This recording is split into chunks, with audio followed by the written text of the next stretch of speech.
Have you ever wondered why your dog seems to ignore you the second you really need them to listen? Why your recall suddenly vanishes when there's a distraction?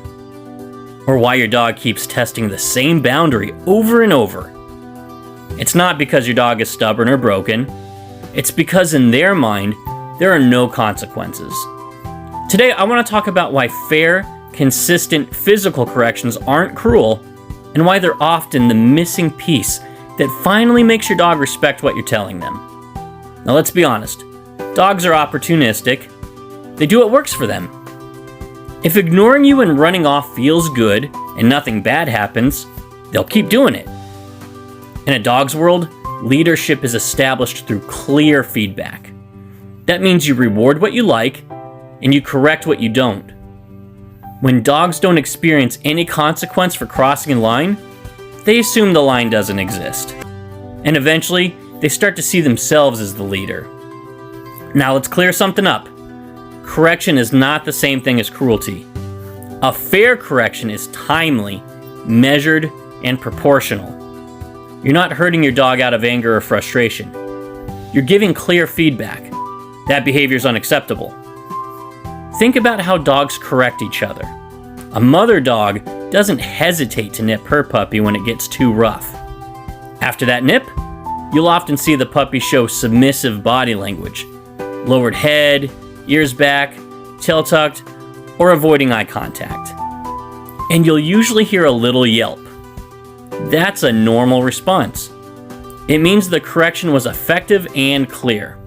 But notice, the puppy isn't injured or terrified. They're simply acknowledging that they crossed a boundary. Where it becomes abusive is when the correction causes injury, damage, or excessive pain and prolonged discomfort. If you're leaving bruises, making your dog scream uncontrollably, or creating lasting fear, that's not a fair correction, that's abuse. A fair correction interrupts the behavior, creates clarity, and ends immediately. A fair correction has 3 simple parts. 1. Timing. The correction must happen within 1 second of the behavior. If you wait too long, your dog won't connect it to their action. 2. Intensity. The correction should be firm enough to interrupt the behavior, but not so harsh that it creates fear or shuts your dog down. 3. Clarity. You deliver the correction calmly and confidently, never in anger. Examples of fair corrections. A short, sharp leash pop when your dog forges ahead. A firm tap or quick scruff on a young puppy who's biting. A quick touch or nudge to break fixation or snapping. It's never about pain for sake of pain. It's about interrupting the wrong choice and guiding your dog back to the right one. Sometimes your voice or your hands aren't enough to communicate effectively, especially if your dog is strong, reactive, or ignoring you at a distance. That's where training tools come in. Prong collars are one of the most misunderstood tools out there, but when used correctly, they're actually one of the fairest ways to guide your dog.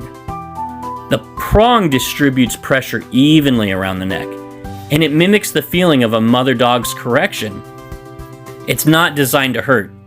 It's designed to get attention and create instant clarity. When your dog forges ahead on a walk, a short pop on the leash delivers a consistent, predictable consequence. E-collars are another fantastic tool, especially for off-leash freedom. The e-collar allows you to maintain perfect timing even when your dog is in the backyard or hundreds of feet away. It teaches your dog that ignoring a command doesn't make the consequence disappear. Your dog learns that your reach doesn't end at the length of a leash. If you say come, and they decide to keep sniffing, they feel a correction and realize they must obey every single time. When used properly, prong collars and e-collars don't damage your bond. They build respect and create a safer, more reliable dog.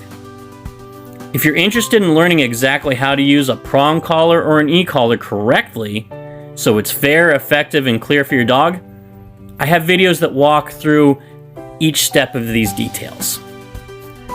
Dogs feel safest when they know exactly what's expected.